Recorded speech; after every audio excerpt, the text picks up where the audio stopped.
Di dunia konstruksi Indonesia sekarang ini, lagi ada pertarungan besar nih antara kecepatan investasi melawan jaminan keselamatan. Aturan mainnya udah berubah total loh. Hari ini, kita bakal bedah tuntas gimana para penjaga gerbang baru ini mengubah cara kita membangun di Indonesia. Nah, kita bakal bedah ini dalam 6 bagian utama. Mulai dari perubahan mendasar dari IMB ke PBG, terus kita kenalan sama para pemain barunya, sampai kita lihat apa konsekuensinya kalau aturan ini diabaikan. Yuk, langsung aja kita mulai. Oke, kita langsung masuk ya. Jadi gini, lanskap perizinan bangunan di Indonesia itu udah berubah total. Sistem lama yang kita semua kenal, IMB atau izin mendirikan bangunan, itu sekarang udah diganti. Terus, kenapa sih harus ada perubahan gede-gedean kayak gini? Jawabannya itu bukan cuma soal ganti nama atau administrasi loh. Ini lebih dalam dari itu. Ini soal pergeseran filosofi yang fundamental. Penting banget nih buat kita pahami ini bukan sekedar ganti nama doang. Kalau dulu IMB fokusnya itu lebih ke kelengkapan dokumen, birokrasi, tumpukan kertas deh pokoknya. Nah sekarang dengan PBG atau persetujuan bangunan gedung, pertanyaannya jadi simpel banget. Bangunan ini memenuhi standar teknis atau enggak? Jadi fokusnya pindah dari tumpukan kertas ke jaminan keamanan. Itu intinya. Nah, di sistem baru ini ada nih pemain kunci yang perannya vital banget. Anggap aja mereka ini kayak wasit teknis di dunia konstruksi. Siapa mereka? Mereka adalah tim profesi ahli atau biasa disingkat TPA. Kalau secara resmi, ya, TPA itu tim ahli yang ditunjuk oleh pemerintah daerah. Tugas utamanya simple, ngasih pertimbangan teknis. Mereka lah yang jadi gatekeeper-nya, yang mastiin semua desain udah oke sesuai standar sebelum boleh dibangun. Dan tim ini tuh bukan tim kaleng-kaleng loh. Isinya itu para pakar dari kampus, profesional yang udah punya sertifikat dari asosiasi. Mereka ini ahli di bidangnya masing-masing. Dari arsitektur, struktur, mechanical, electrical, sampai sistem keselamatan kebakaran. Jadi ini bener-bener panel ahli yang kompeten. Tugas mereka tuh luas banget, gak cuma satu hal. Mereka gak cuma ngecek desain bangunan baru aja, tapi juga rencana bongkar bangunan, bahkan sampai ngasih masukan buat tata kota. Intinya mereka ini penjaga gawangnya yang mastiin semua yang dibangun itu sesuai sama kitab suci teknisnya. Oke, sekarang kita masuk ke jantungnya proses PBG nih. Ini tuh kayak sebuah dialog profesional. Kadang bisa tegang juga antara siapa? Antara konsultan perencana yang gambar bangunannya sama TPA yang review gambar itu. Biar jelas, kita bedah ya peran masing-masing. Oke, pertama ada konsultan desain. Mereka lah yang bikin rencana, ngitung-ngitung, dan kalau ada apa-apa sama desainnya, ya mereka yang tanggung jawab. Terus TPA, tugasnya ngeverifikasi hasil kerja konsultan tadi, dicocokin sama standar negara. Terakhir ada penilik.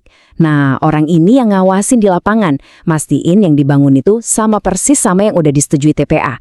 Semuanya punya peran dan tanggung jawab hukum yang jelas banget.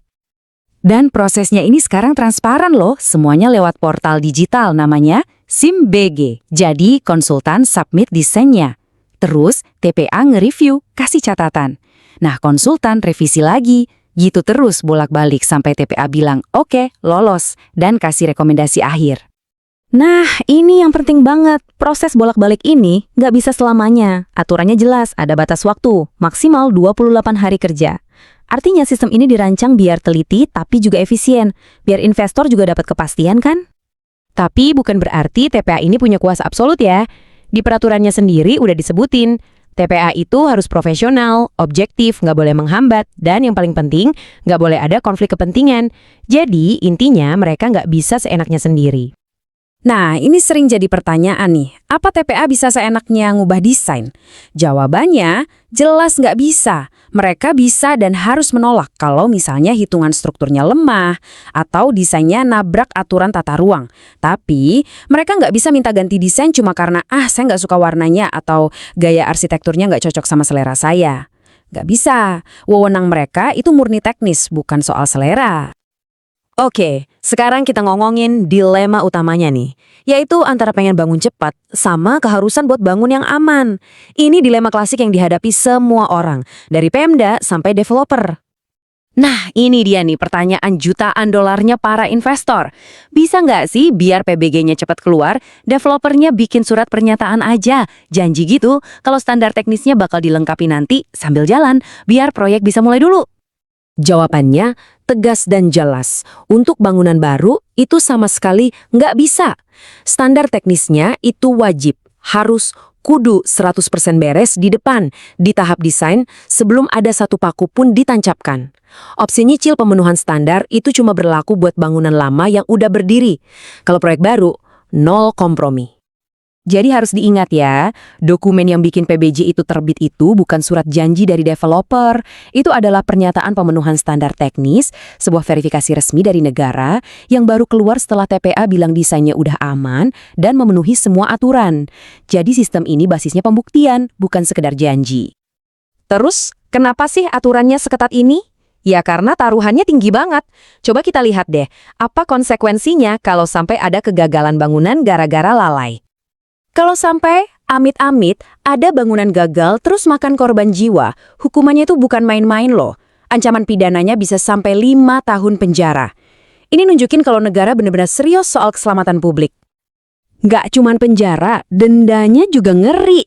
Dendanya itu bisa sampai 20% dari total nilai bangunannya. Bayangin, jadi resiko finansial kalau nekat potong kompas itu gede banget. Dan yang harus dicatat, tanggung jawab ini nggak cuma ditimpakan ke satu pihak aja. Pemiliknya bisa kena sanksi administrasi sampai pidana. Konsultan desainnya kalau salah ngitung atau salah gambar bisa kena jerat hukum. Bahkan anggota TPA-nya sendiri kalau terbukti lalainya tujuin desain yang cacat, itu juga bisa dituntut. Jadi ini sistem tanggung renteng, akuntabilitasnya berlapis. Oke, jadi setelah kita bedah semuanya, kita bisa lihat gambaran besarnya kan? Review ketat dari TPA ini pada dasarnya bukanlah penghalang investasi. Justru sebaliknya, ini adalah cara buat mastiin investasi itu berdiri di atas pondasi yang kokoh buat pertumbuhan jangka panjang yang berkelanjutan. Jadi pertanyaannya kembali lagi ke kita, pengawasan ketat ini sebetulnya penghalang kemajuan atau jangan-jangan justru ini satu-satunya cara buat membangun masa depan yang benar-benar aman dan bernilai. Mungkin prosesnya emang terasa lebih ribet dan lama di awal, tapi coba pikirin deh, pada akhirnya bangunan yang berdiri di atas kepatuhan teknis yang kuat itu bukan cuma ngelindungi nilai investasi, tapi yang paling penting, ngelindungi nyawa kita semua. Terima kasih sudah menyimak bahasan kali ini.